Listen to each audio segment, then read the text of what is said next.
the front seats in the house. We got one coming for you. Coming back live to you 2023. We're bringing you nothing but the best. 9 on the Grind TV. From the front seat. Oh, we can't fight the feeling. Yo, we got today the man, the myth, the legend, music producer, bass player, stomp foot, funk extraordinaire. We got Jerry Wizard Say is with us. So you know how we do in California. It's early, but get the funk up. New York, where you at? Jersey, you heard? Delaware, Pennsylvania, St. George, Long Island, Staten Island. Come on. 2023. Ohio. What's up, Lucy? What's up, Patty? What's up, Brenda? Woo! Feeling good today. What's up, my baby boo? Overachiever, you know I love you. Woo! Where was we at? Oh, yeah. North and South Carolina. Virginia. Georgia. Florida. New Orleans. Oklahoma. West Virginia. Minneapolis. Up in Detroit. Nevada, Utah, North and South Dakota, Puerto Rico, where you at? Jerry Say's in the house and we hide from the front seat. My producer, Mr. Markley, back there behind the glass, keeping it funky, keeping it fast.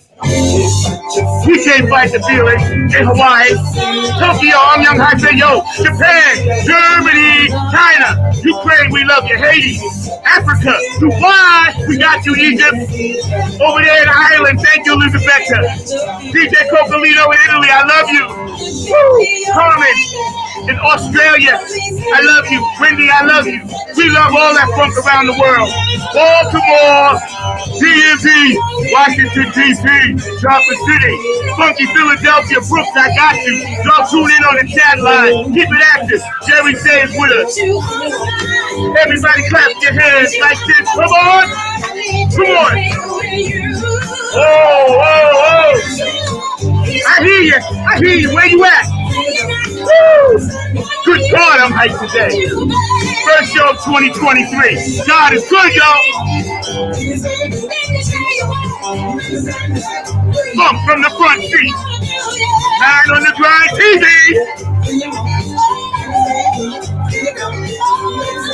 We're bringing you not the tree, but we're bringing you the root of the tree today. We can't fight that feeling. Wizard is in the house.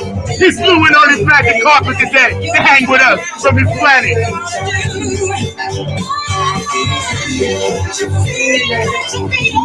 Feels so good. We love y'all out there. You know we about peace, love, and harmony. We're going to get this show started. I told y'all I was bringing y'all the goods in 2023. We're going to step it all the way up live, y'all. We love you out there. If you got a birthday, we love you. Anniversary, love you.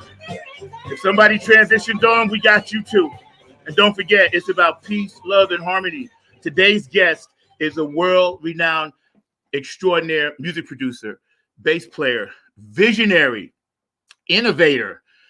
There are so many accolades and names we could give this brother, but we know him as the Wizard. Without further ado, Funk from the front seat, on behalf of my producer, Mr. Mark Lee, 9 on the Grind TV, is proud, honored, and hyped to the max to bring you Jerry Wizard Says in the house today. Woo! It's hot. Good God. Damn, Zach, you know how to wake a motherfucker up. Damn right. You taught me that. You said when you hit the stage, stomp them. And I learned that from you, my brother. How you doing? I am good. You know, the weather's good out here. It's been raining in California for the last week. Mm-hmm. The rain is nothing compared to like cold and everything. But life is good. I mean, you know, I've been going through a lot of motion. There's no complaints. I love that's life. beautiful, man. Yes. You know, I wanted to tell the audience, you and I periodically touch base, you know, and I've been knowing you for years, but, you know, when you were down here and y'all were performing and we opened up for you, I was telling people and I opened up for a lot of people played, you know. And what year was this? Wait, I'm saying that was the highlight of my thing, opening up for you. What year was this? Oh, what year? It was like 4 years ago at the Lincoln. Okay.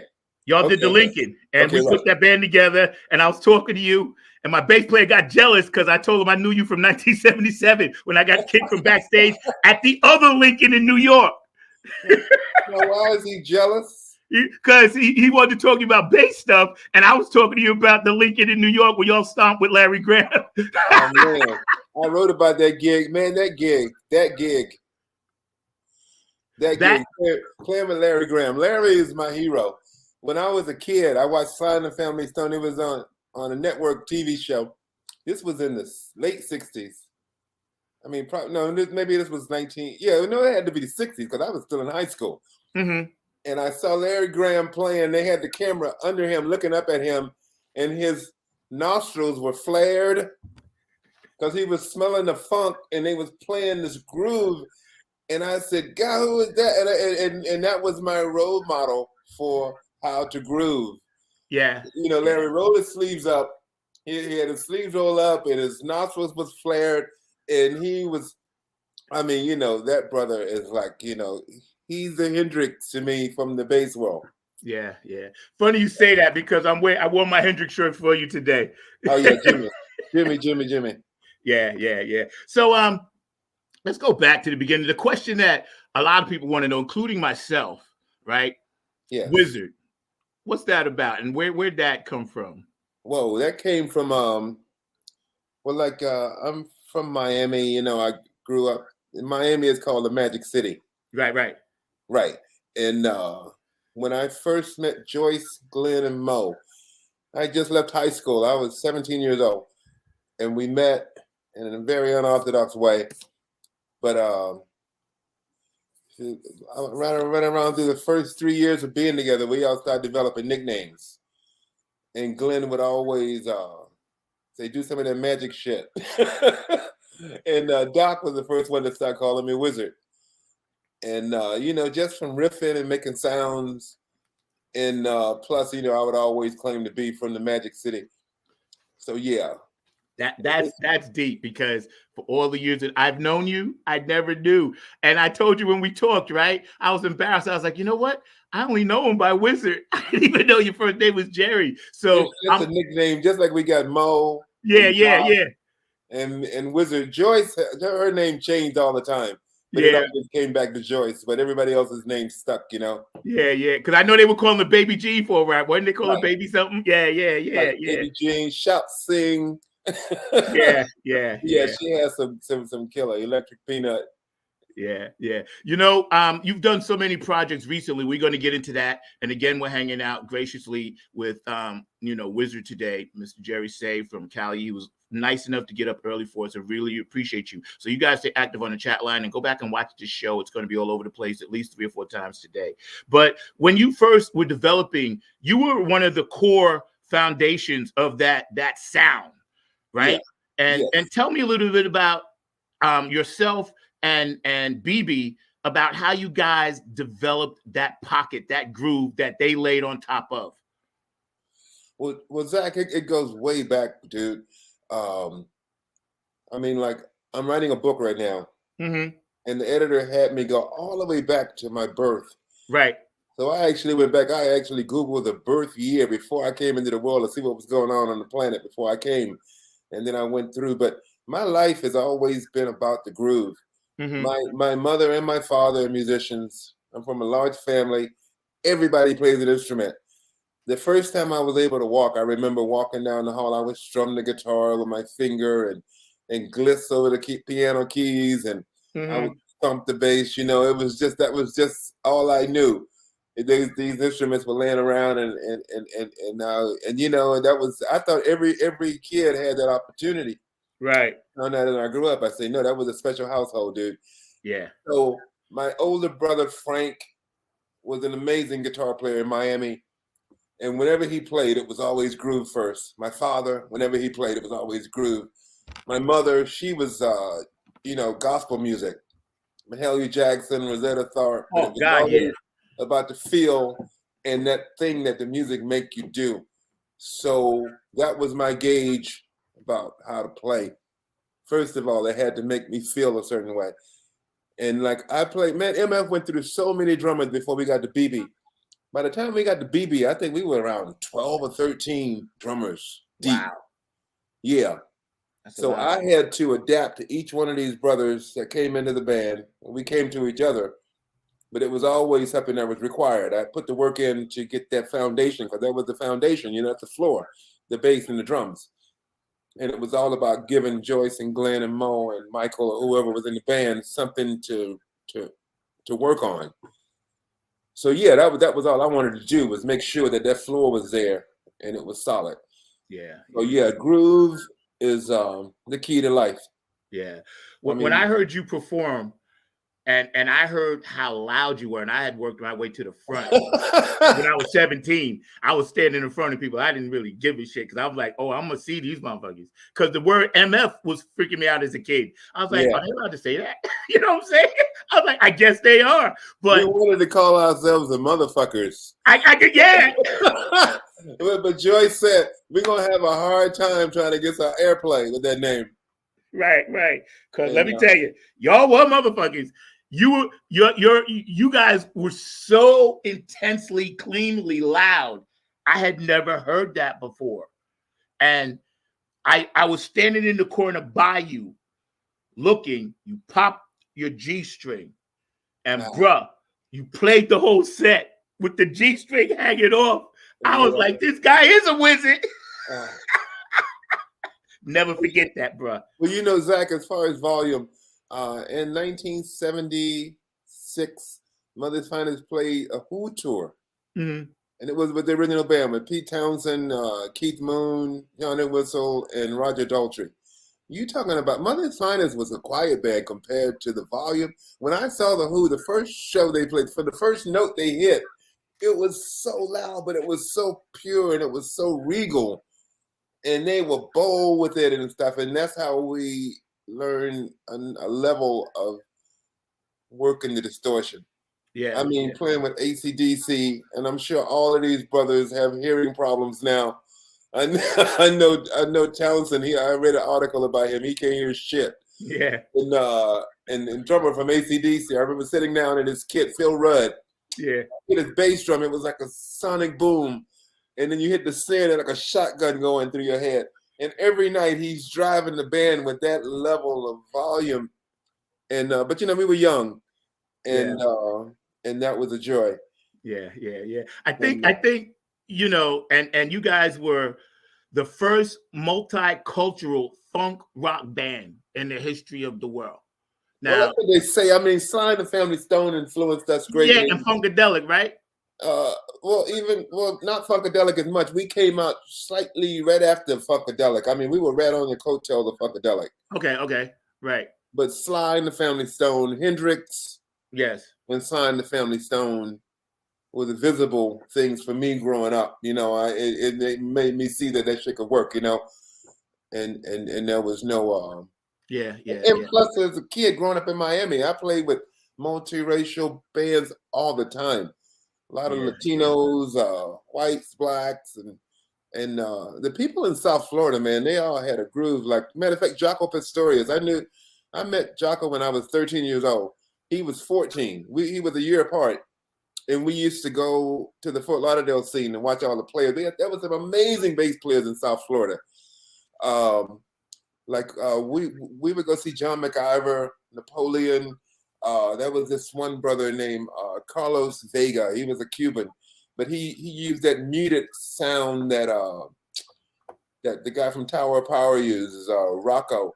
That really tight bass sound. But he was doing that like in 66, 67. I was watching these guys. So, we had amazing examples and amazing players, like internationally from Trinidad, from Cuba, mainly from South America coming over into Miami.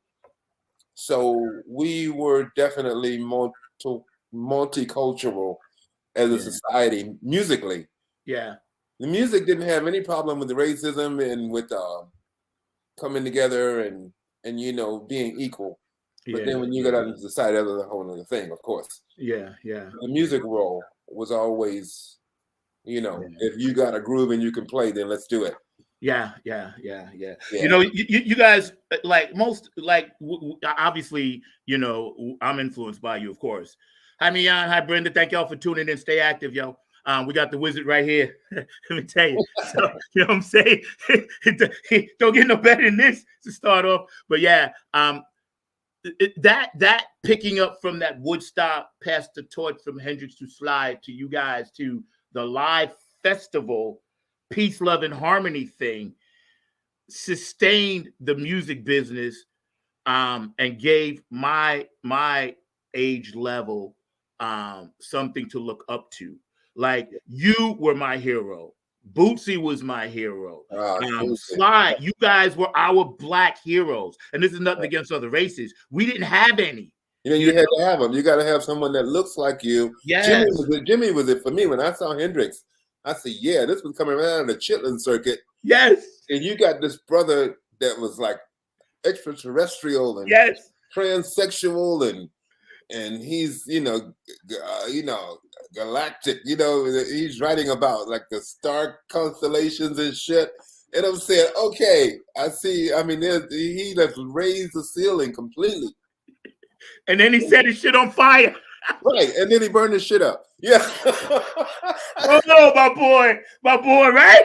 Man, I talked to Peter Townsend about that when we were on the Who tour. We talked to Peter Townsend about when Hendrix came to town, when he first came to England, and he was saying that, like, he said he wasn't tight with Clapton and Beck or even Jimmy Page as much until Jimi Hendrix came to town. And then all of a sudden, the guitar players all had this summit. They say, "What are we gonna do about this motherfucker?" Right. And then you talking about, we were talking about volume earlier. They say Jimmy was the loudest motherfucker. And like the thing about Hendrix is like I got this digital box set that I bought. It's the Hendrix box set. It has all of his presets. Mm-hmm. Like for his sounds, and it shows you the setting that he had.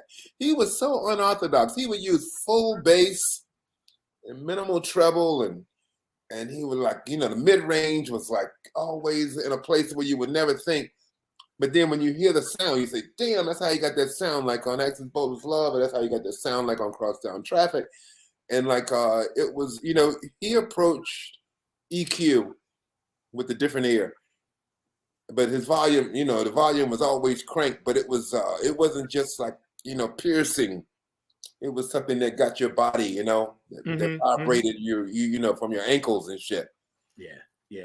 I know. I went to the Smithsonian this past summer, my first time there, to go see the Black History musical part. You're in there. I saw you. My boots. Those are my boots. I saw you, bro. The first thing you said when I came, I was like, where's that? You know what Norwood Fisher told me? He said, Wizard, the reason why they got your boots in there is because you've been kicking ass for so many years. Dude, you got ass prints all around the world, bro. I know, because I got one right here from years ago. So mine is still there. Trust me when I tell you. Yeah, man, when I saw that, first of all, it was nice to go up there. Yes. And, see that. I had never seen it, Mothership, this and that. And I saw you in there. And I said to myself,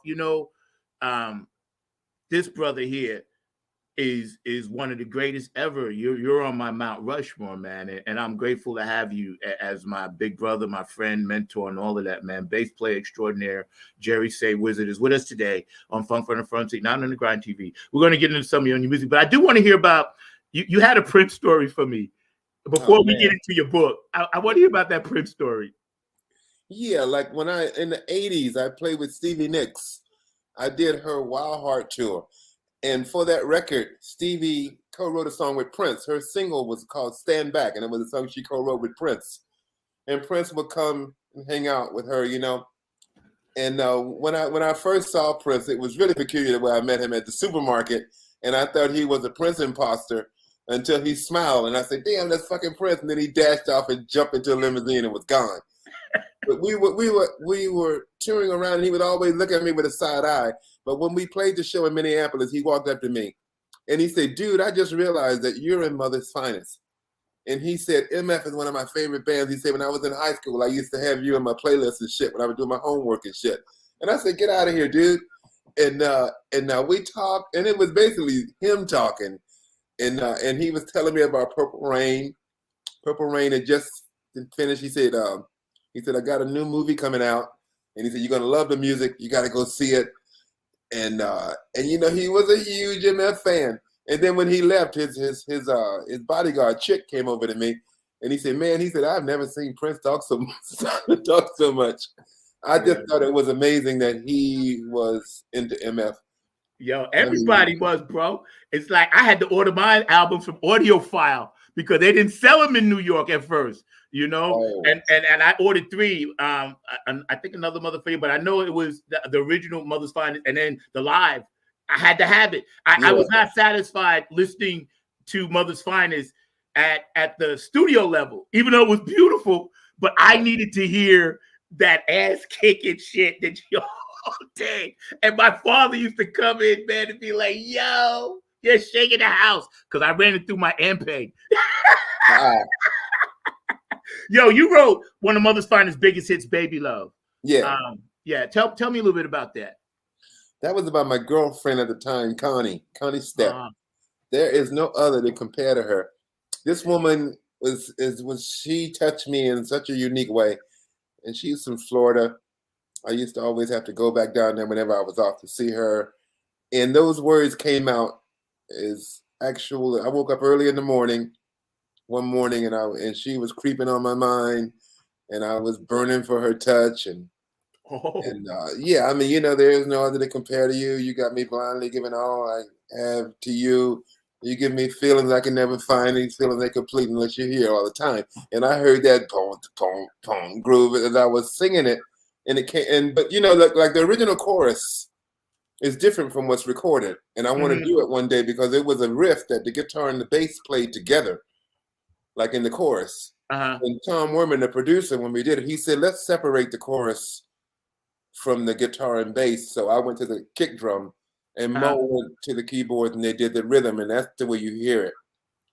But the song is real, and it's about true love. You know, young. I was 24, 25, and this woman, I would have married her, but I was scared of marriage, and Yeah. I know. Like I said, man, you guys, the foundation, because of course it's about that foundation. You know, and as much as I love Mother's Finest, they don't roll like that without you in there, you know, and it's a blessing. It's like we wouldn't roll without Joyce. We can't roll without Mo. I mean, we rolled without Mo for a bit, but it was not the same. It wasn't right. But yeah, I know probably more about the band than anybody because I'm deep down into it. Yeah. And I'm on the floor for almost every idea. Yes. So I know how everything's conceived. I know the rhythms and how shit's assigned to make it all come together. And like, you know, it's a simple thing. You know, Mother's Finest wasn't you know, there were so many unique bands. I mean, music is just a wonderful thing. The chemistry and the philosophy and the identity, those things were definitely locked in with MF. And once you have that in a sound, you have your unique sound. I mean, you know, everyone has a voice. Like just this past year, I worked with Kev Mo. I did the whole summer with Kev Mo. And it was such an experience. I went to another level working with Kev. Kev he know his voice so well, and he trusts his voice. And it's just a unique thing. It's not fantastic, but it's fantastic that he knows it. And people love him for it. We played around the world. And Kev's got people coming up asking for this song and that song. And I mean, his catalog is so amazing. I couldn't learn enough music with him because every night I got to learn a new song because people want to hear this and people want to hear that. Kev's probably got 12, 15 albums out. Wow. But playing with Kev and also with Kev Mo, I played the quietest I played since I left Miami. Kev doesn't like loud music. He likes for the melodic structure of in the groove of the song to do the work. A lot of times they play an acoustic and stuff. And that was a revelation to me, to where I'm saying, I want to get back to that in my writing, to where, you strip it down to the bones. It's not about the volume. It's about the idea, and it's about the performance, the timbre of the voice. And so that's a wonderful thing. I think when you mentioned some of your newer projects, right? Yeah. We're going to get your banner up and get how people can contact you and follow you. Mr. Lee, are you back to working on that banner for me, please, sir? He popped out. All right, he's gone. My producer pops in and out sometime. But we're gonna have you posted on my Facebook page and everything else, so we can actually follow you, and and people can kind of know. But in I think it was 2011, you were inducted. Mother's Finest, the group, was inducted into the Georgia Music Hall of Fame. Oh yeah, that was beautiful. Yes. Alongside of greats like James and Ray. I gotta tell you about that induction. Yeah, but go ahead. No. You tell me about the induction. That's why I brought it up. We good. Okay. Well, one of the coolest things is Samuel L. Jackson was backstage. Wow.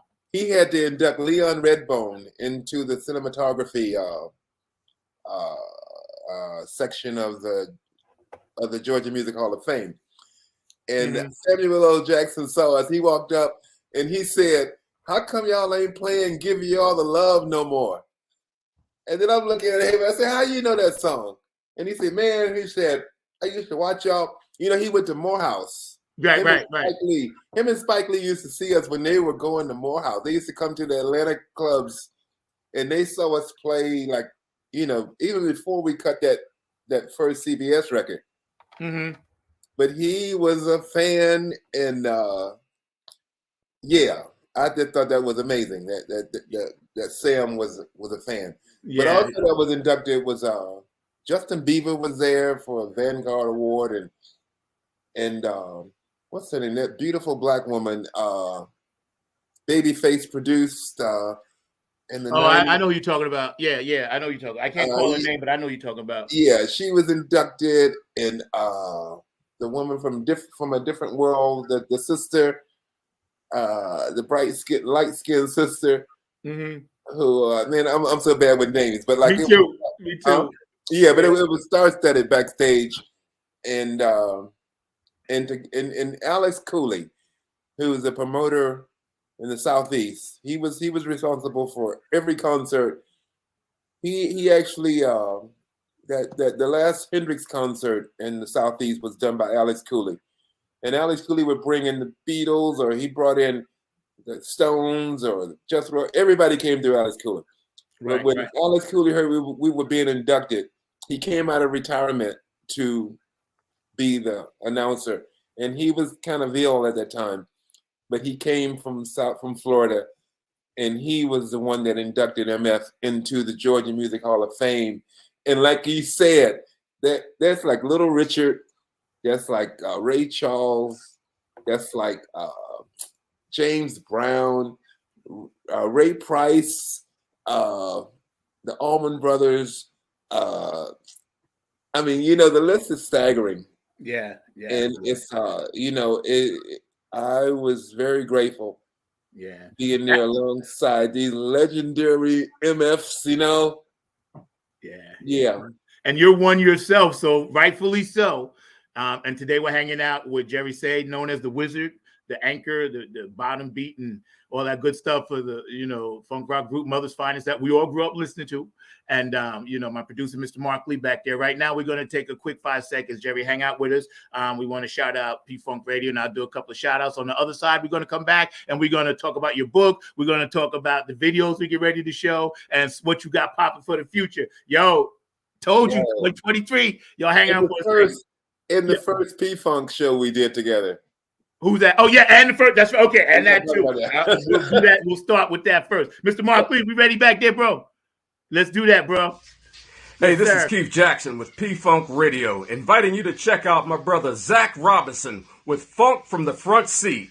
Saturdays, 12 noon on the East Coast and 9 a.m. on the West Coast. It all happens on 9 on the Grind TV and also on YouTube. Great guests, great conversation each and every Saturday. That's Funk from the Front Seat with Zach Robinson on 9 on the Grind TV and YouTube. Check him out.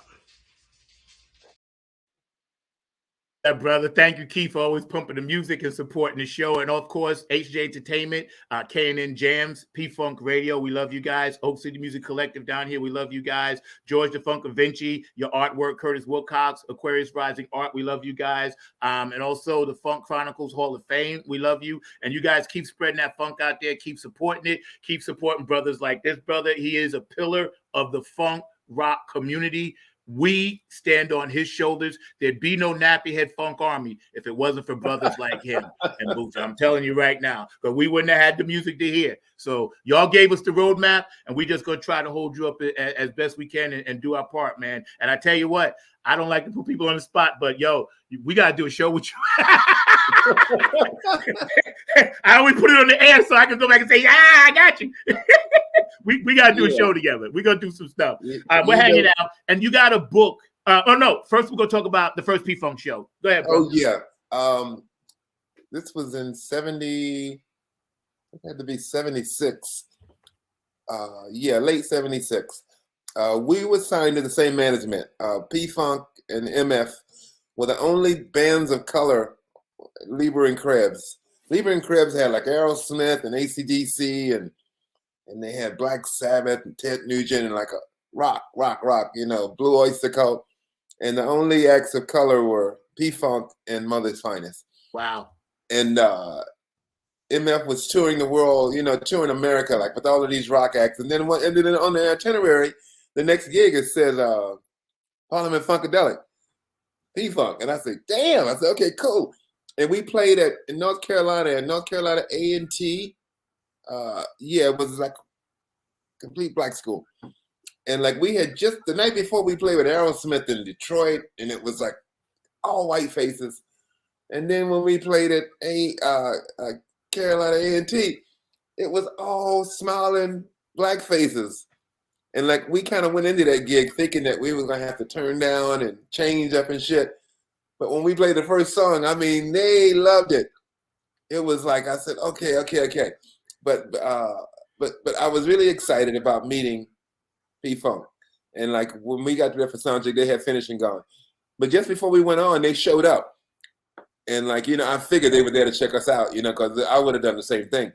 And George Clinton walked in wearing a North Beach leather outfit that was to die for.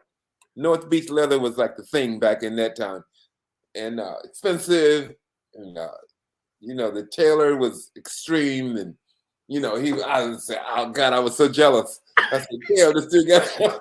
And then the whole band came in; they were looking so cool and everything. And so we went out and we played. We had a great set. We kicked ass, came back, did 2 fucking encores and shit. And then I said, okay, I want to see P-Funk. So I went in, I changed, and then I stepped out of my dressing room door.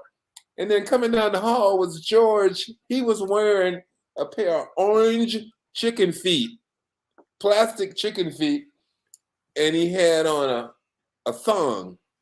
And he put a sheet over his head. A hole was cut in the sheet for his head to stick through. And he was underneath was a thong, and on the front of the thong was a picture of the Roadrunner. Right. And that band was like, that was like Eddie Hazel was still in the band, and wow. And the bass singer, Ray Davis. Right, Ray Davis was there. Boogie was there. Jerome on drums. And I'm not even sure who was on keyboard. Maybe Gary and Bernie. No, this was before Bernie. Wow. So this was before Bernie. Wow. This was straight out of P-Funk. I mean, this is straight out of Funkadelic. This was straight out of Super Stupid. Okay. I mean, way back there. Yeah. They went on stage, and I was impressed with the Who. When I saw what P-Funk would do to an audience, George went on stage with that song, Call My Baby Pussy, Pussy, and everybody in the place was in jaw drop mode. And this groove was so hard, And then they went into an even harder groove, and Joyce would pull up his sheet, and he would show you his ass with his song, and he would turn around and show you the Road Runner. I mean, it was like an extraterrestrial circus. Yes. Those guys, that band, there was nothing. They got civil from that point on, because that was the point when they were just in shock mode. All they wanted to do was shock funk you, just like they have shock rock. They were shock funk, and they were definitely an element. They changed the world. But I've been seeing George Clinton at least every 2 or 3 years. We run into each other, and we never forget that first connection we had. They always respected MF, and of course we always respected P-Funk. But we did many tours. We did the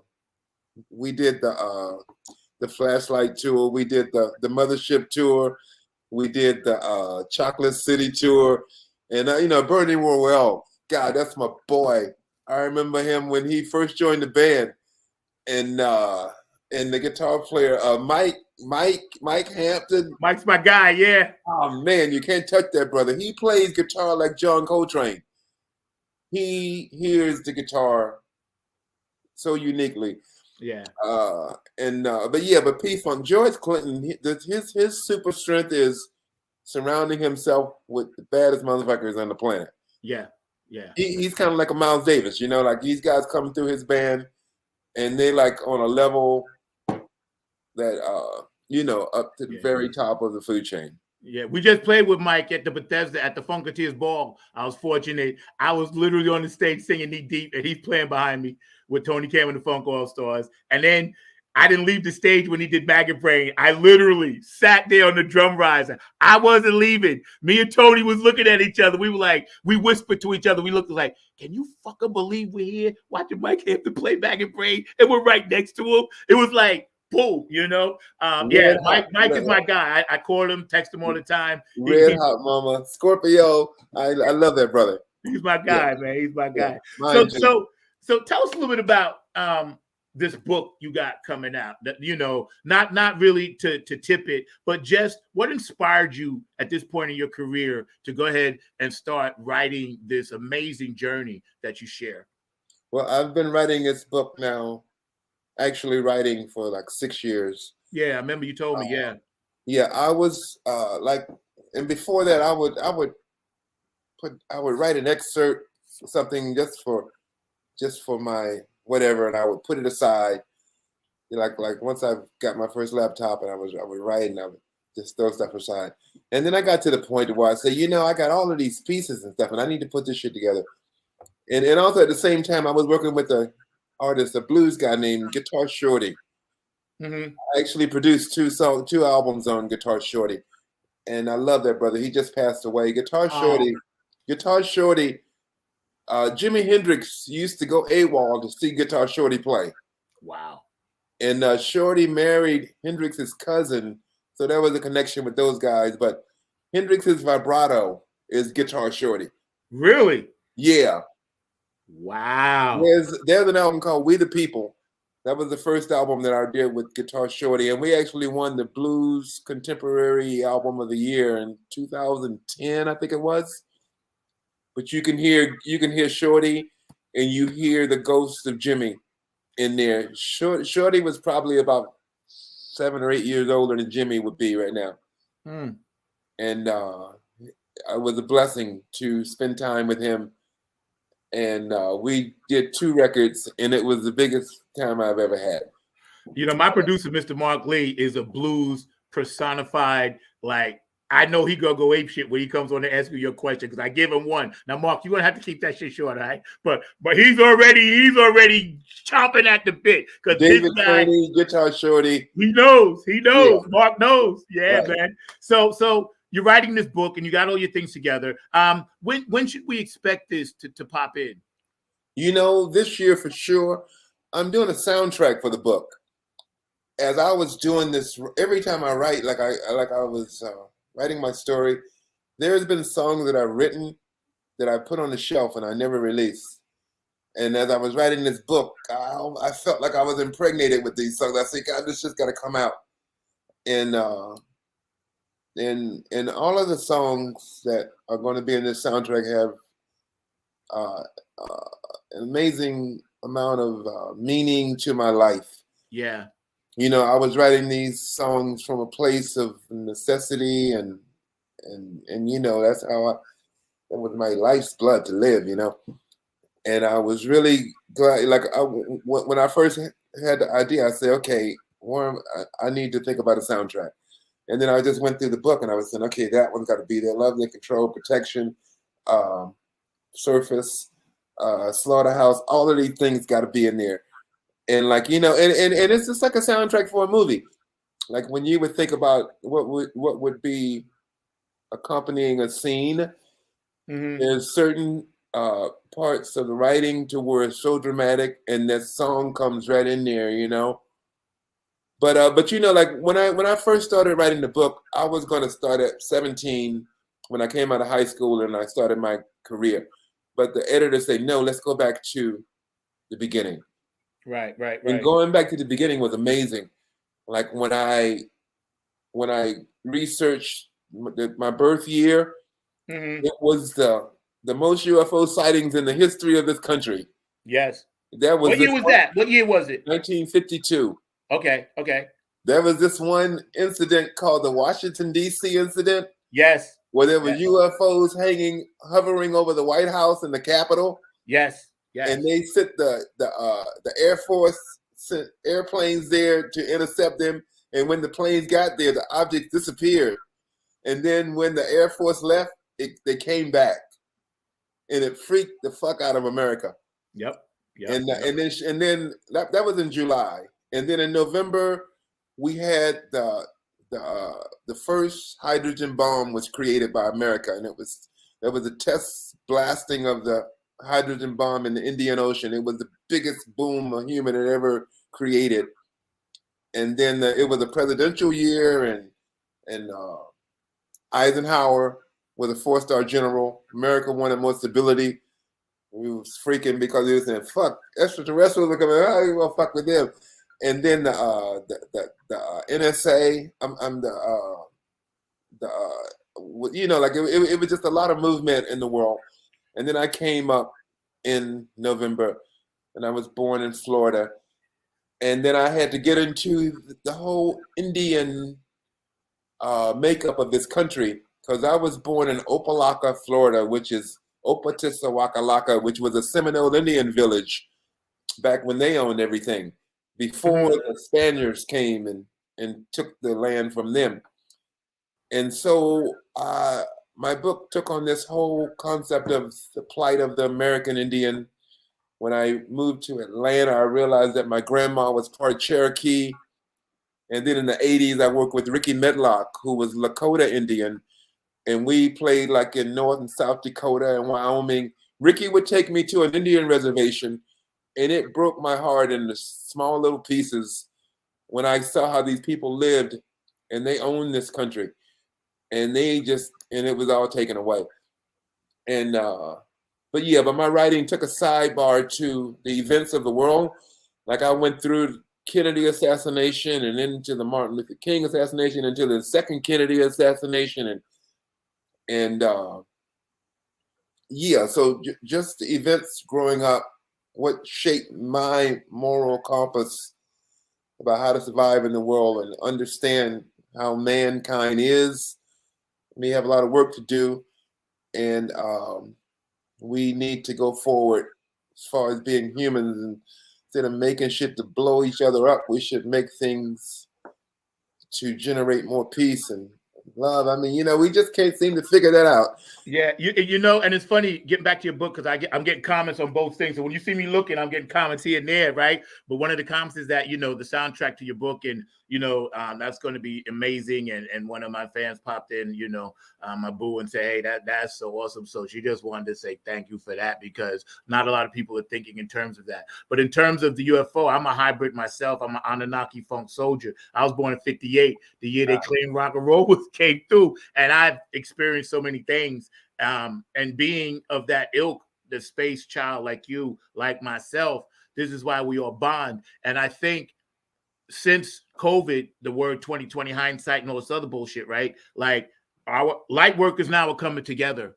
You know, we're all coming together, and we're here to spread peace, love, and harmony and get to that next transitional level. And brother, let me tell you something. You're one of the leading lights that we follow. You, Bootsy, Patty, George, Carlin, you know, Mother's Finest, all the ones we stand on. It's you guys that we follow your light, and we appreciate. I mean, you know, like it was like Dick Gregory. I met Yes. Dick Gregory when I was very young, and that's when I turned vegetarian completely from talking to him, and definitely like all the love bands, the '60s. You know, coming up through the '60s, the kids were screaming about the Vietnam War. And all those songs that were written were about love and peace and coming together and seeing the real true value of human life instead of just going and killing somebody that you don't even know. Amen. How else could you do that? With your conscience was just too large to accept that. And so, yeah, you know, like all of those, and that's why that kind of compares to the necessity for me to write the soundtrack for my book, because I had the soundtrack in my life that was there. You know, those songs were being played as they were marching in the streets and trying to get things right. And yeah. I got to tell you, man, first of all, we're hanging out with Wizard today, and I'm like a fanboy. I got to tell you. So right off the top, I'm psyched. But we're going to play a couple of vids that you sent for us. Mr. Markley, you ready back there, sir? We're going to run some stuff, man. You just hang out with us, and I want my audience to enjoy. And let me tell you, this brother right here, Mount Rushmore. I know you're humble, but yo, I'm gonna give you your flowers. I graciously accept. You know, man, when it comes to there's so many. I know so many vicious bass players, and I don't even claim to. You know, one of my favorites is Michelle and the Giocello. You know her? Oh God, yes. Wait, Zach, I got to tell you this story. Yeah, go ahead. Okay, Joyce Kennedy had to do Women in Rock at Berkeley University. And Michelle was there, and Joyce was there, and Layla Hathaway, and a bunch of amazing sisters. But they had to play Truth to Set You Free. And Joyce told me that Michelle had a hard time playing the bass line. And right. I said she had a hard time playing my shit because I studied her. And she is like, she's a guru. Yeah, she is. Those bass lines that she come up with, I mean, God, and the voice, the phrasing, the concept of the writing. And yes, the consciousness, yes. If I wasn't your girlfriend, I was your girlfriend last night. When I heard that, I first thought that was P-Funk and Skeet playing bass on that. That's right. I was like, what? And then I saw her live. He's holding the bass and playing the keyboards. I said to myself, this too, Brutus? Well, you know, I also saw her with David Dyson. You know who David is? Yeah. David Dyson was playing bass with her. David Dyson is like a galactic player. Yeah. He's from another galaxy. Yeah. And like Michelle, for some reason, she wanted to have a bass player there so that she could be free to sing in front. But she had a bass with her. And David was playing, and I mean, he was killing this shit. And I said, damn, ain't no way anybody can play this shit any better. And then she would pick up the bass and play a song. And I said, damn. Yeah, she played much less, but it was way more effective. Yeah. She's from your galaxy. She's from your planet. She's from there. You know, that's her touch and her understanding. Yeah. And you know, see all of this great music that we have today. And Mark, we're going to get to the video, so just hang out. But all the great music we have today, it comes from you guys, and I'm so, I guess the word is honored and proud that I get to be a part of it and play it. But at the same time, I taught at the School of Rock for a while, and I told you the story on the phone. They wasn't going to fire me because I was one of the best teachers there, but I was teaching them about you, Jameis Jameson, Boogie, Skeet, Stanley Clark. You know, I was teaching them about the Cat and Zeppelin to play bass and foot keyboard. If you want to get the truth, you got to go there. Yeah. And my manager and owner would get pissed at me.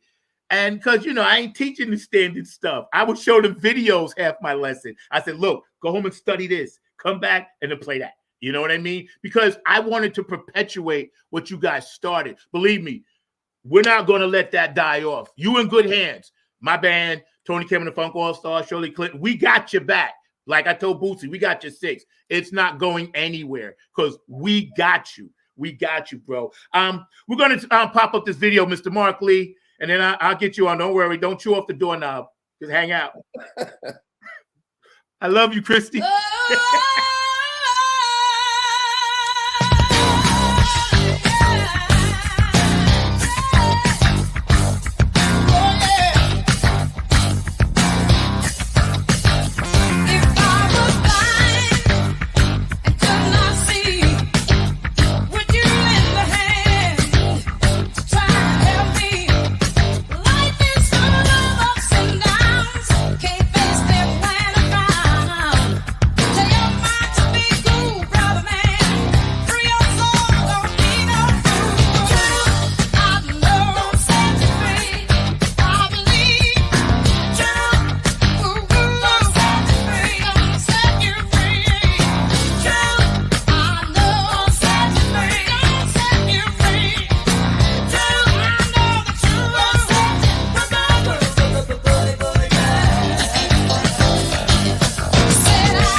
Damn. Dude, bro.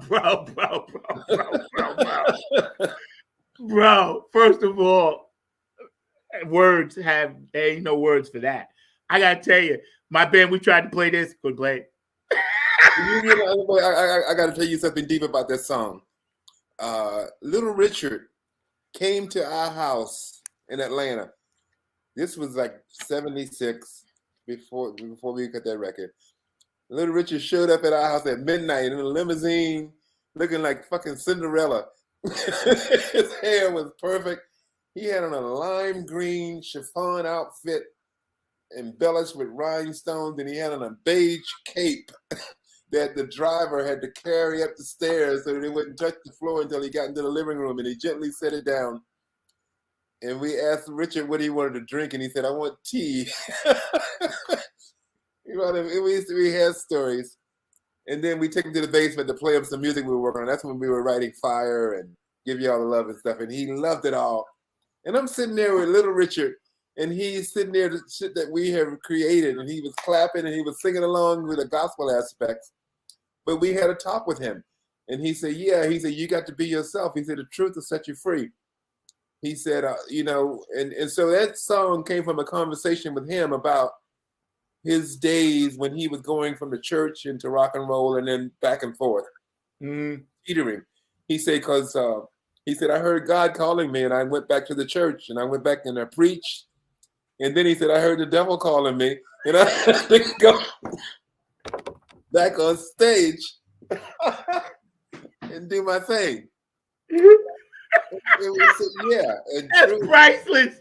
You heard God and the devil. Was in our house, dude, and nothing had ever confirmed that my path was correct. Then that time I was sitting out here talking to Richard Penniman, and he's telling us stories about James Brown, when James Brown was pulling his coattail about how to sing, and yeah, that's see, these stories on Funk from the Front Seat that y'all are hearing on Underground TV, you only going to hear this here. So, right. You ain't hearing this nowhere else in the world. And we appreciate you guys tuning in. Stay active. We're going to run this show again at 6. We're going to run it at 12 for our people overseas that watch us. We appreciate you guys. Thank you for supporting the show. Please, please, please keep doing that, because we bring in the real. The truth will set you free. Mr. Mark Lee, we got another video, and then I'm going to bring you on, bro. We got one more for you? We got one more? Okay, just hang tough. Yes, just run that. And then Mark's going to come on because he's going to ask you about the gentleman you was talking about, Guitar Shorty.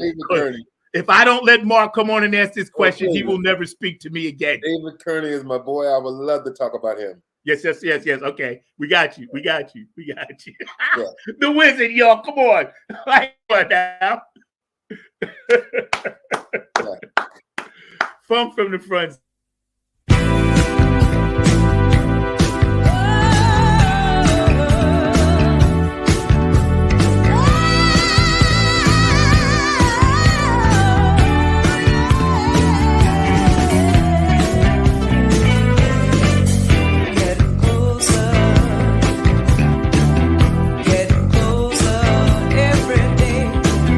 Lord knows I tried.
Bruh. That was some electric Nigerian. No words, man. No words. I'm speechless, man. You know what was so cool about that track is that's my brother playing on that track. Yeah, we were going to get into him because I was gonna mention that. I'm gonna bring Mark Lee on, but while Mark is coming on and muting his stuff, so other stuff behind him. But check this out. I know we was talking about your brother. A lot of people don't know he played drums. Your brother Harold played drums. That's one of the instruments he played. Yeah. Well, okay, one of the right. But I know you told me he played on "What You Won't Do for Love." Yes, one of my favorite tracks ever. That's my brother Harold, the eternal groove of life. You know what was that broke my heart is when I heard that Freddie White passed away, the drummer from Earth, Wind and Fire. Yes, we were going to acknowledge him at the end. Yes. Okay, well, you know, like the connection that he has in his bloodline when he played with Verdine and Maurice, the genetics of the groove cannot be broken. I feel that same thing when I play with my brother Harold, and I have 4 other brothers that are guitar players, bass players, keyboards, and stuff. But when I play with Harold, I don't have to think. All I do, he just count it off, and the shit happens, and it's perfect. And I love that we didn't get a chance to play together as much. I sent you a Blackfoot track that Harold's on. Mark, do you have that track, the Blackfoot track? A Reckless Boy. Okay, yeah, we're gonna run that. Yes. Okay, yeah. You get to hear Harold on another side. Okay, let's run that. Yeah, when you're ready, we'll run that. Yeah. But my brother Harold, man, he is so talented. He's my youngest brother.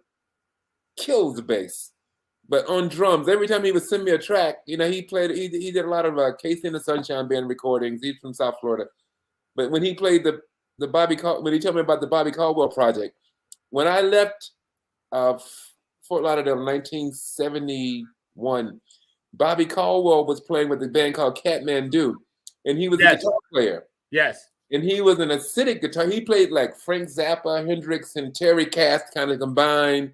Bobby's hair was all the way down to his waist, so you never saw his face because he would just lean over and his hair was down. And he would just play this wicked electric guitar shit. So when Harold told me, he said, I just cut a record with Bobby Caldwell. I was looking for something shock, electric. And then it was, what you want to do for? And I said, hello. Homie made a 360. And I couldn't believe how smooth it was. Yeah. He didn't even play. I don't even think he played guitar in that session. He just played keyboards. Uh-huh. But the voice, because, you know, he never sang with Kathmandu. The keyboard player was a singer. Right. Norm's guitar is out in Los Angeles. That's the guitar player from Kathmandu. I mean, the keyboard player from Kathmandu. But yeah, but Harold, he made that track. He gave it life, you know. Wow. Mark, you ready to run that track for us, brother? Let's run that. Okay, yeah, brother. Boy, this was a whole nother adventure. And I'm loving it, man. Funk from the Front Seat, Not on the Grind TV 2023. We hitting you hard right out the gate on January. Here we go. This is all American Indian. I love it. Yo, this is, I'm in heaven right now.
Let me tell you something, man. I'm sitting here. I'm about to lose my mind. I'm losing my shit over here. I ain't gonna even lie. First of all, I'm picturing myself, right? I'm texting with my audience. I'm looking at you.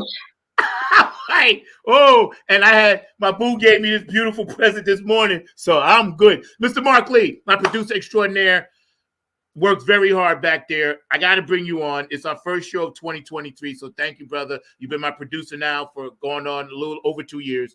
And for my audience out there, I want to thank you guys sincerely for supporting this show. We never thought it would go this long. Now we into almost our third year in May. Mr. Mark Lee, come on, pop on, man, and talk to this brother here. All right. All I got to say is you were dropping so much blues knowledge, and I was sitting there going like, "Oh, Zach got to get me on here because you're talking about Guitar Shorty, you talking about Kev Mo, you talking about all these legends of the blues." And I'm sitting there going like, Zach could tell you just like he loves the funk, I love the blues, but I love all kinds of music. So Zach knew that I was going to be coming on.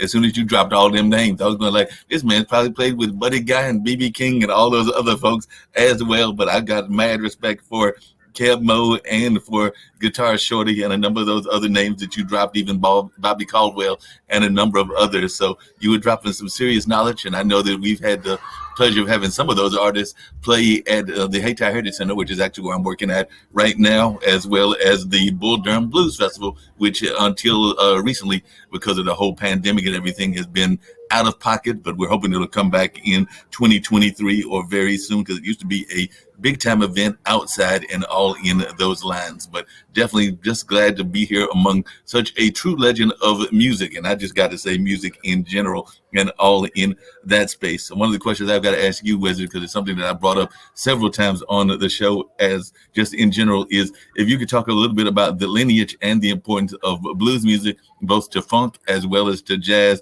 and just music in general. So I'd love to hear your thoughts around the importance of the blues lineage. It's a huge link in the chain. You know, it started like American music started, you know, like from slavery in the fields when they were at the end of the day, when you just needed some relief from getting your ass kicked and having to just work. You ain't getting paid and shit. The only joy that you got was to be able to play a groove and to clap and to something. And it started with that. And somebody got an instrument and started playing, and, you know, Lead Belly and all of that stuff that was back in the 30s when somebody found a microphone and they started recording. It started with just this unintelligible, you know, these lyrics, you know, Ebonics is what they used to say it was, because when the Africans came over here, they took their language away and they made you start speaking a different language. And then you couldn't really get a grip on it because you couldn't read about how it was properly done. So you made up your own meaning. And then those were the song lyrics of these first songs that we were hearing. And then it turned into gospel music because, like, you know, that was always a thing. Like, you know, you needed to talk to God. People needed to talk to God. And that was like the whole Christian thing. And then Wade in the Water, which turned into a slave map. He was telling you how to get to the Mason-Dixon line. I mean, it was so amazing. And I mean, people of color, so resourceful. I mean, you could beat them down, always find a way to stand up. Always find a way to go forward. I applaud, and not because I'm black, but just because of the species. I mean, the shit that these people went through. When I went to the Smithsonian African American Museum, not just the music, but when you go down to the bottom floor at the beginning of the slave trade, and you take those steps all the way up to 2016, and you see the progress. And it was the way with music. First, it was started with like just a rhythm, so people could just move their bodies and stuff. And then it got into talking to God with gospel. And then it got a little devilish and turned into the blues, relationships and stuff. And then that got a little bit more intelligent.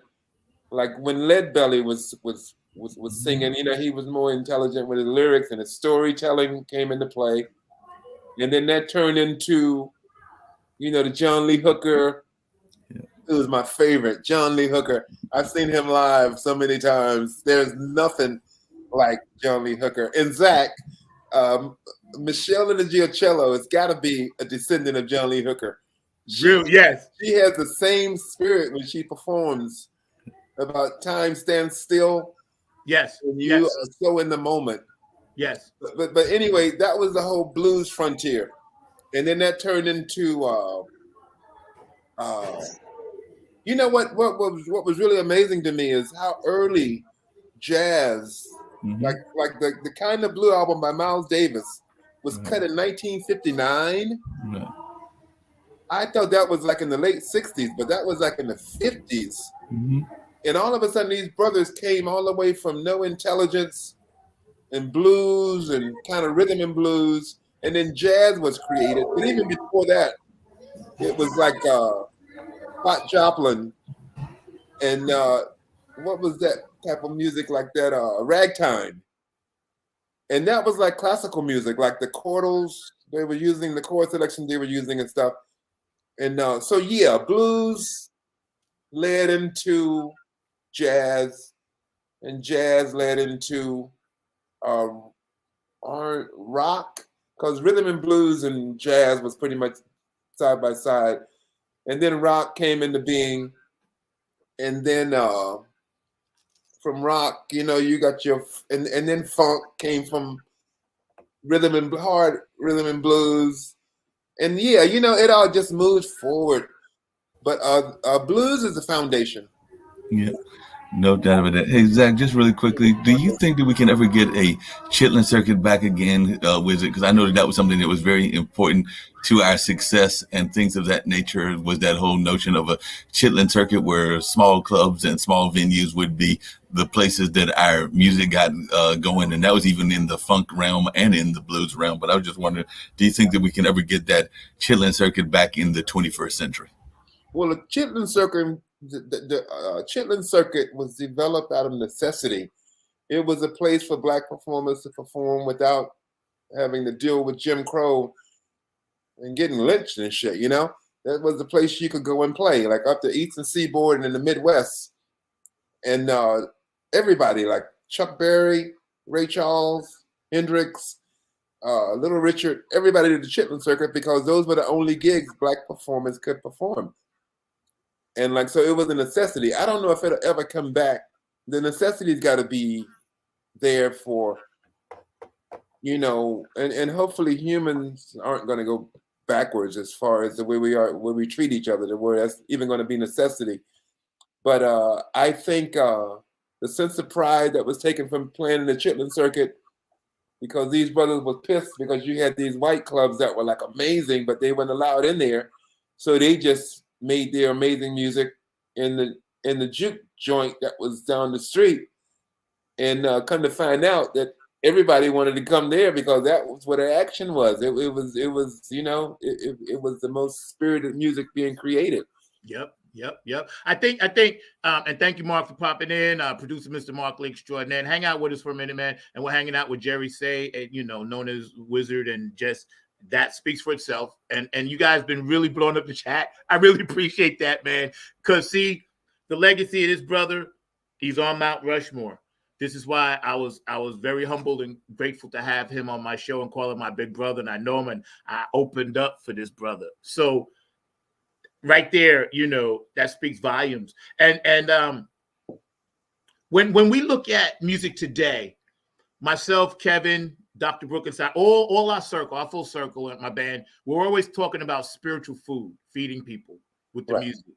And today's artists, like there was a banner for a funk fest and it had no funk artists on it. I got nothing against them, the artists that were on there, the Mary J. Bliges of the world, Bobby Brown's, but they were calling it a funk fest. Funk has now been hijacked, the word. Definitely. And it kind of pisses me off. Yeah, It pisses me. It does. I'm gonna be honest with you. I'm a lover of all music. I listen to everything, classical, everything. But promoters have taken this and twisted it. So we have to give people spiritual food in this funk. Where do you see the future of funk music going? Well, my children, my son, Laven Kali, Laven is up for 3 Grammys this February. He worked on the Beyonce record. Okay. he co-produced one song and co-wrote it with her, and then he co-wrote 2 other songs, and they're all up for Grammys. And Lavin's solo music. Lavin was in the crib when Lavin was 6 months old.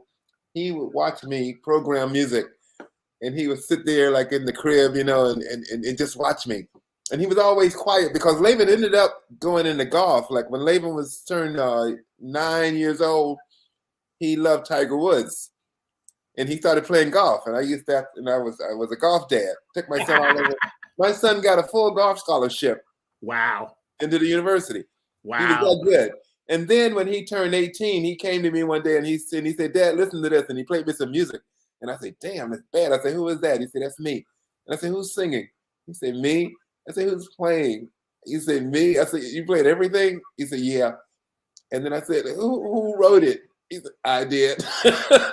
Lavin plays, his first instrument was trumpet, plays drums, bass, guitar, keyboards, sings perfect pitch. His mom's also a vocalist, keyboard player, perfect pitch.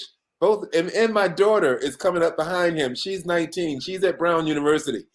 I went to see Dayella on campus at Brown, and everybody knows her. We walk down the street. "Hey, Dayella." I said, "What the hell? You just been up. It's your first year here." Yeah. But it's a marvelous university. But the music that Dayella hears, she hears my funk, but she hears classical music, and she plays drums in a jazz band. And then she sings out front like Ella Fitzgerald. Wow. And then she could sit down with me. She loves to play Skin Tight by Ohio Players. And she's playing the drums and I'm playing the bass. Right. And I play brick for her. We play Duzik. Yes. Duzik, yes. Right. So you have to teach your children. You have to spread it, because if they don't get it from the library that Amen. we live, that you are, that I am, that you are, we're supposed to give that knowledge to our children and hopefully find a way for them to understand it. They don't have to take it all, but there's a lot of nuggets in there to make their lives better and to continue on with the flow of positive life, Amen. And that's what funk is going to need. Funk is something, it's not going to die, because as soon as somebody hears the right groove, they're going to say, it makes your body do things that, Yes. Yeah, there's a physical reaction that touches your soul. And the best of every genre of music does that. It gets you into your God within. And that's what funk is, connecting to your God within. You got to have it. Man, some of those P-Funk shows that we did back in the 70s, it has never, the whole spirit of a funk, man, and seeing an arena full of people, and especially when you brought up the Chitlin Circuit, Mark, I describe in my book, I said Parliament Funkadelic was a perfect expression of post-Chitlin Circuit freedom, because they were able to be the funk and nothing but the funk. That was a time when you couldn't do that in this country. But the road that was paved by Chuck Berry, Little Richard, there was this one guitar player, I forget his name, he used to play behind his neck. God, it's just my, but anyway, the road that they paved gives us the freedom to live and to continue going forward. And that's what it's all about. It is. I know I got 2 daughters. Kayla, shout out. She's at App State, so I love you. She's a freshman. My other daughter's a freshman in high school. And they know, I took them all the way back to Screaming Jay Hawkins, Howlin' Wolf, and I made them watch them docs, bro. Wait. Howlin' Wolf. I played with Hubert Sumlin. Up in Woodstock, New York, Levon Helms, the drummer from the band. He has this barn, and he has a thing called the Midnight Ramble. And every weekend he would have all these great artists. Man, I was on a show with the keyboard player from Steely Dan, Donald Fagen, and Zach Offer was on drum. It was a star-studded band.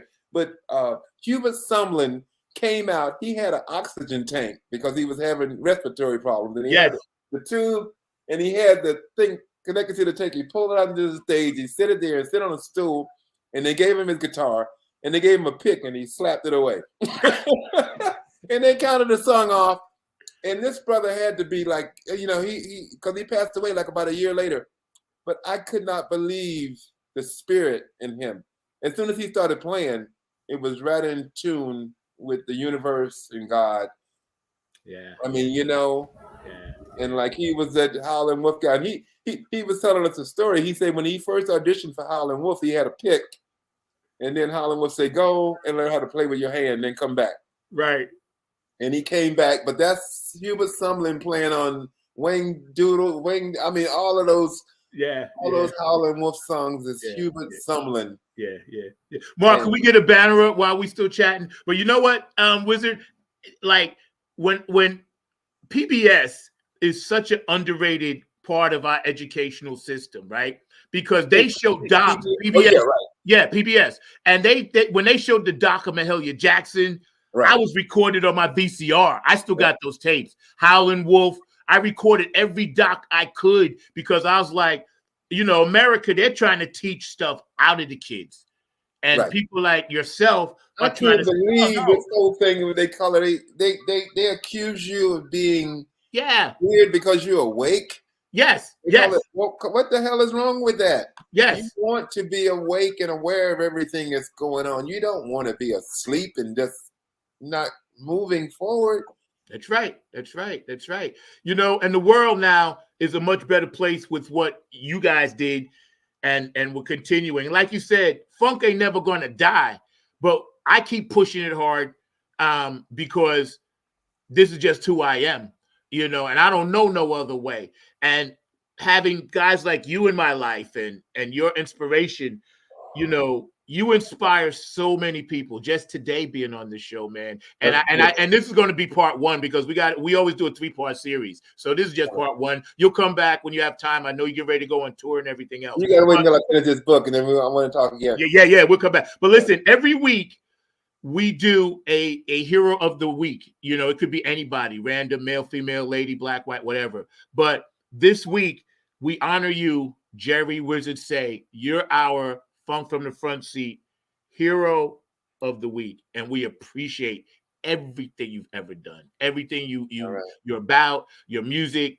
your family, the way you spread peace, love, and harmony, your vibe, everything about you, bro, is golden, and it's golden. And we got about 3 minutes left.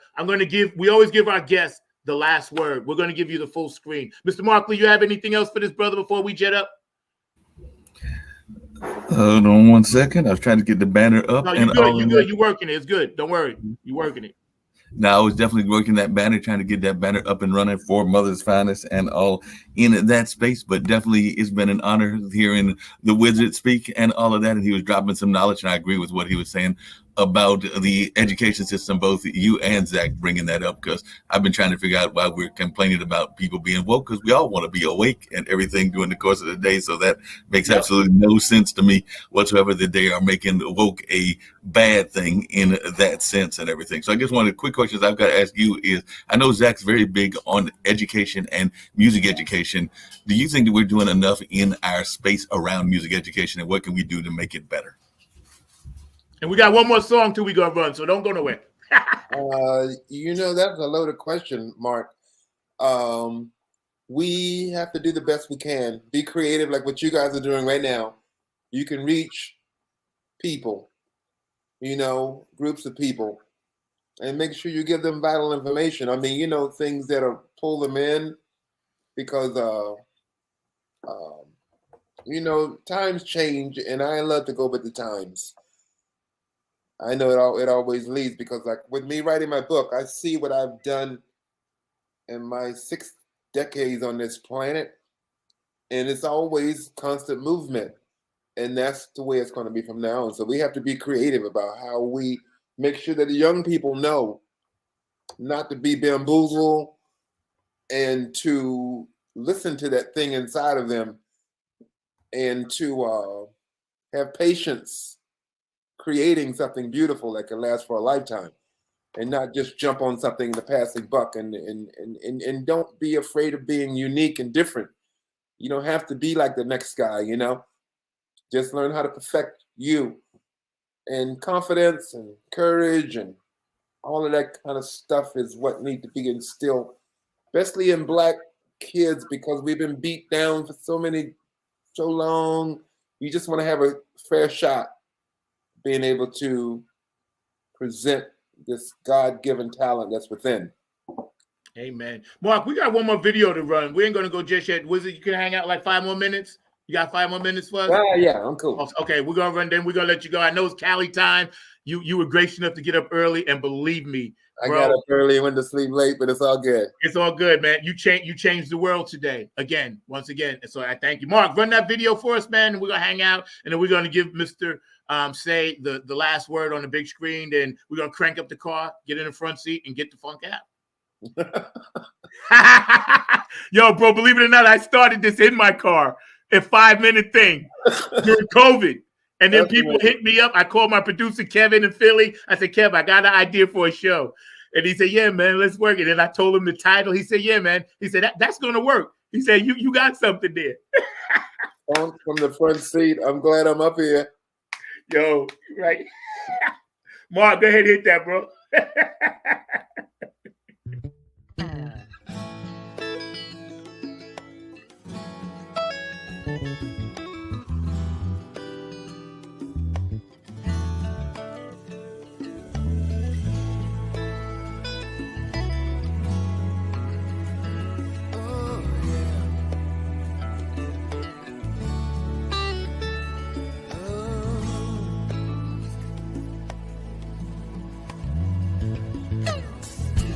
With my arms in the air, trying to get your attention. And the sky's so blue, baby, where are you? We need to be right here, we need to be together. Have you cut the silver cord, baby? Cut the silver cord and simply float away.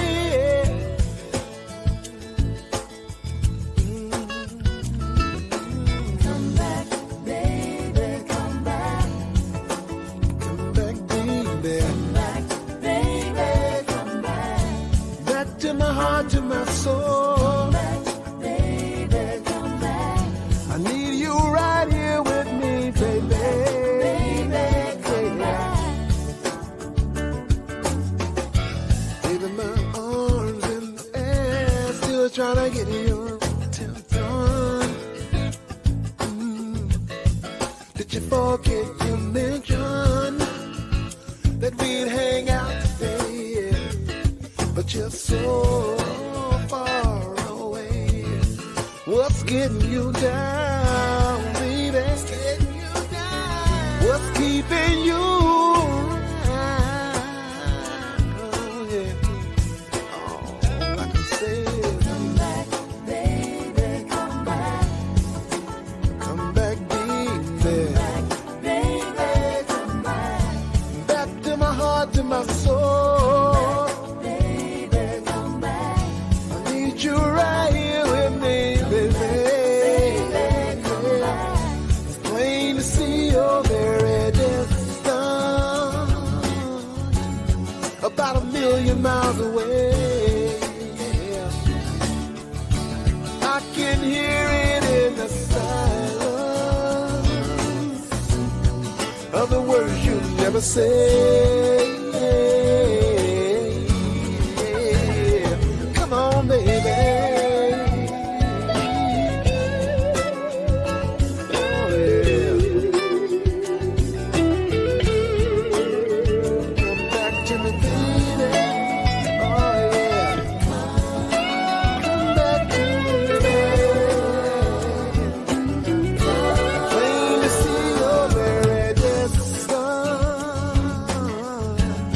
About a universe away, girl. Can you feel my rapid heartbeat, baby? Hoping you're not gonna stay.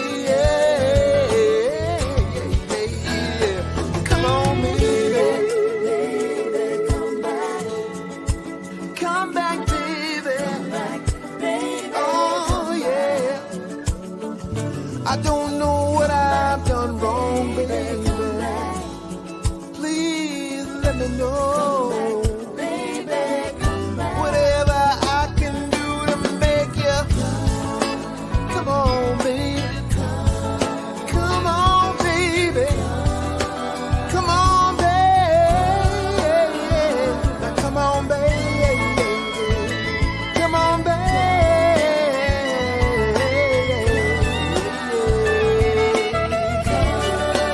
Back to me.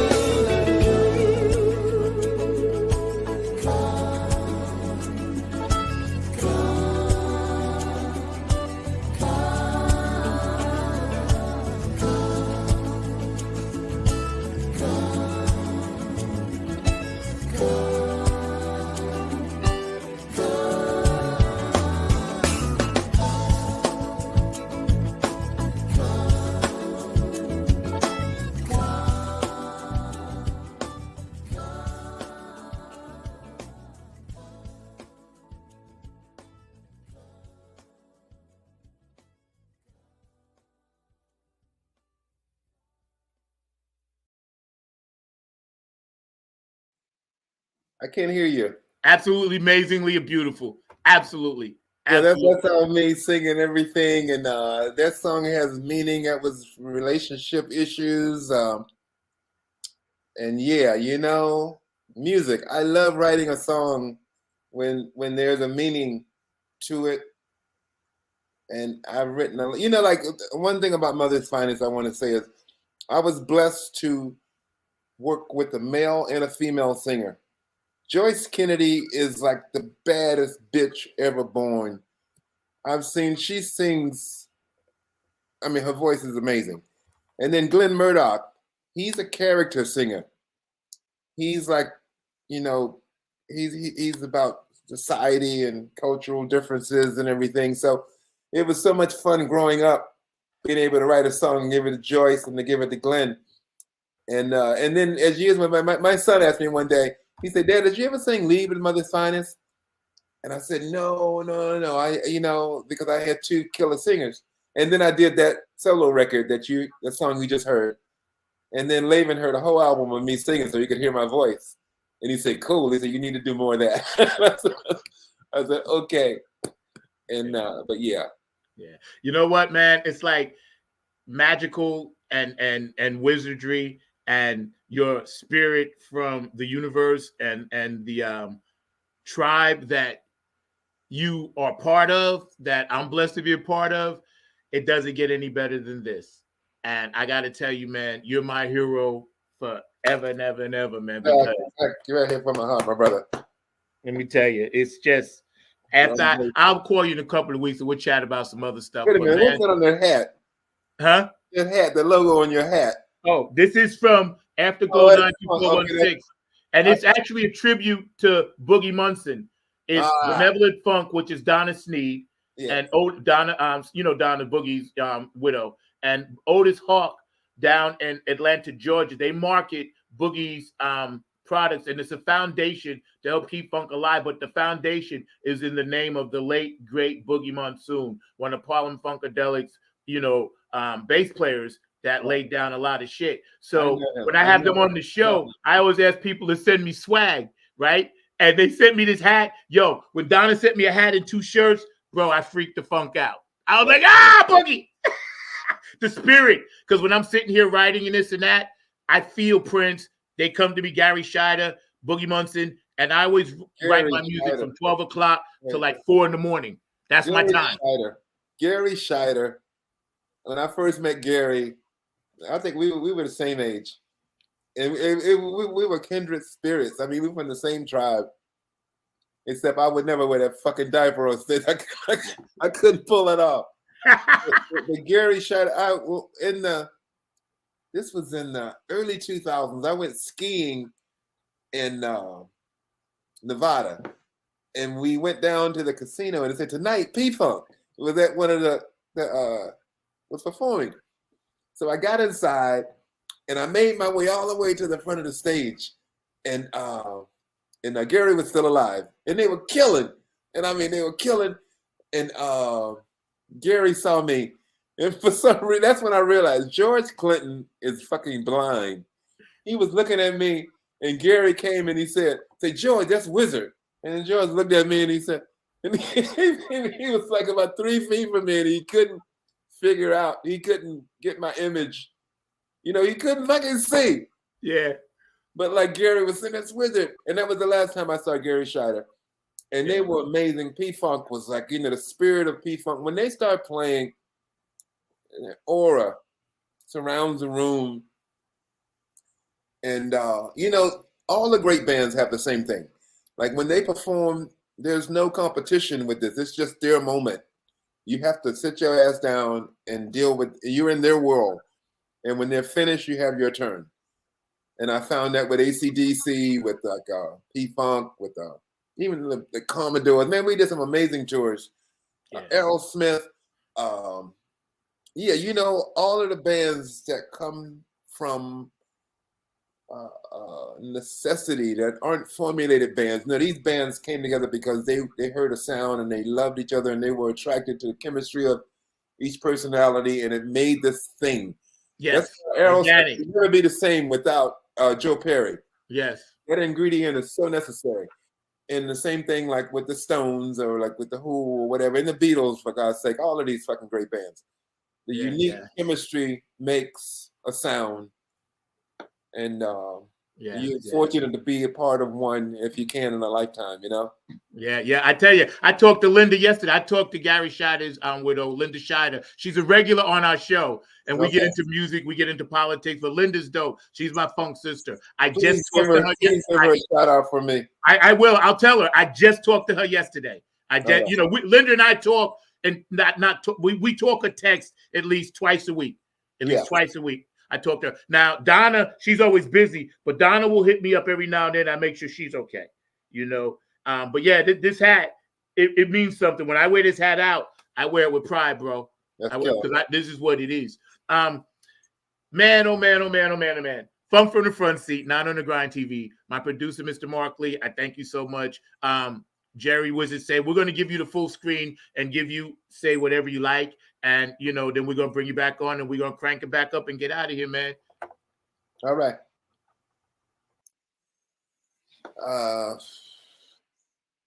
What would I have to say about it? Just make sure that 2023 is going forward. We need better music, like what Mark was asking about what's happening with funk. The Chitlin circuit is not coming back, but it's going to be another circuit that's going to be connecting us to each other.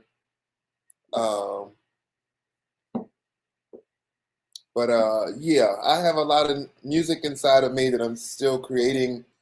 I'm being freed up after this pandemic, which was an amazing event in our lives. Yes, love. That's it, Zach. I think we've said it all. Bro, I think we said it all. I think we've done it all. We're going to crank up the car. We're going to get out of here on this one because I know this there who I love dearly. And when you mentioned it, that was the first thing I thought about. So,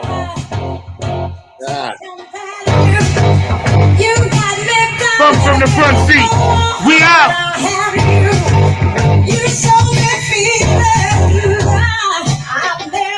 The Wizard was with us today, y'all. Enough said.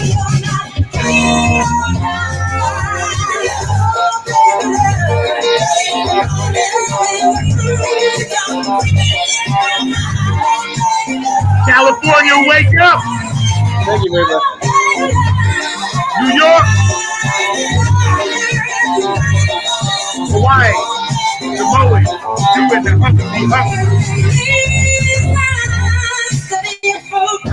Ohio, Britain, Mama Sandy, beyond, Philadelphia, Brooklyn.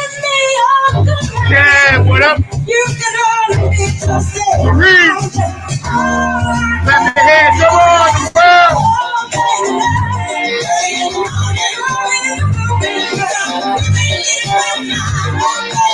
I love you, Christy. My boo.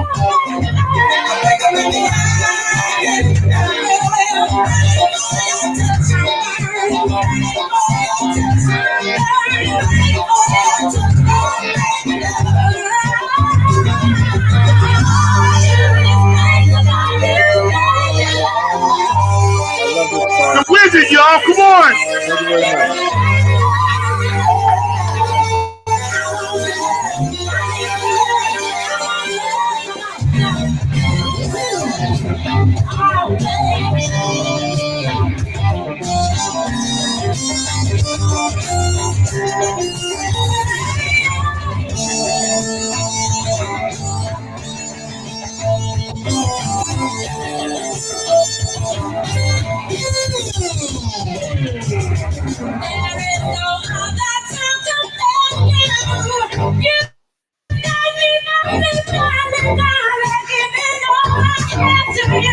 New York. Around the world.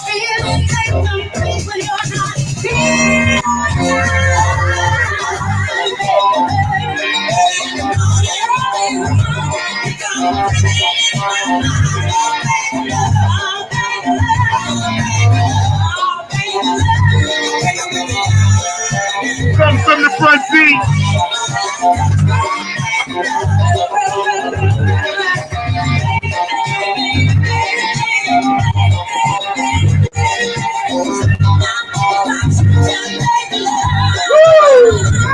Hang on, y'all.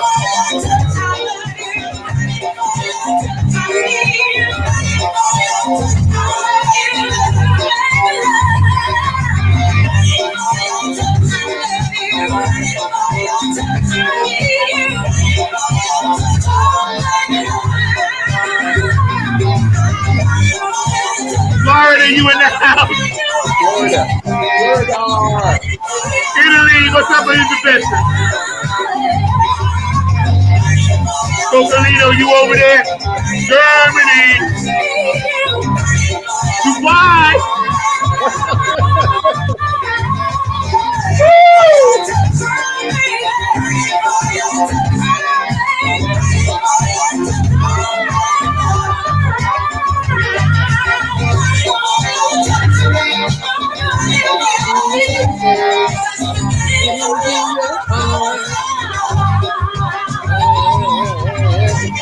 Come from the front seat, 9 on the Grind TV, every Saturday, 12 o'clock,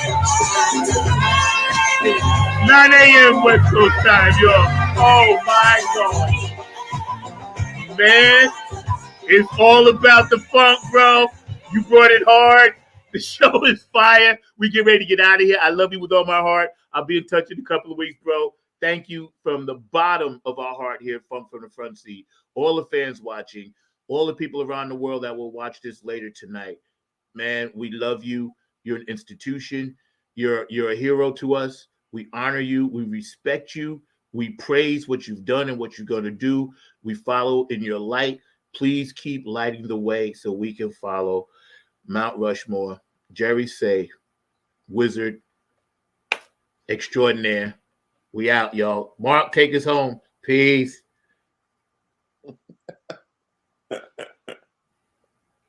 Big love. Man, let me tell you, bro. Yes. Let me tell you. It's special. You got to put Wiz at wizard.net up there. Okay, wizard.net. Hold on. Okay, hold it, Mark. We got to fix that. WYZ. And I'll tag it. WYZ at WYZARD.net. Got you. Mark, we'll fix that. You can keep this one also. Yeah. Okay, and we'll make sure we add that, and I'll tag that. Text that to me, and I'll tag that to my Facebook post when I thank you. Because I do a thank you on Facebook, and I'll tag it. Wizard.net. I'll find it, and I'll tag you. I got you, bro. I got you. We'll make and sure. And also Wizard Base on Instagram. Got you. Okay. Wizard Base on Instagram and wizard.net. Got you. Man, and I'll tag them both. They kicked me off Facebook about 5 years ago, and I could never get on again. Yeah, really? That's crazy. Yeah.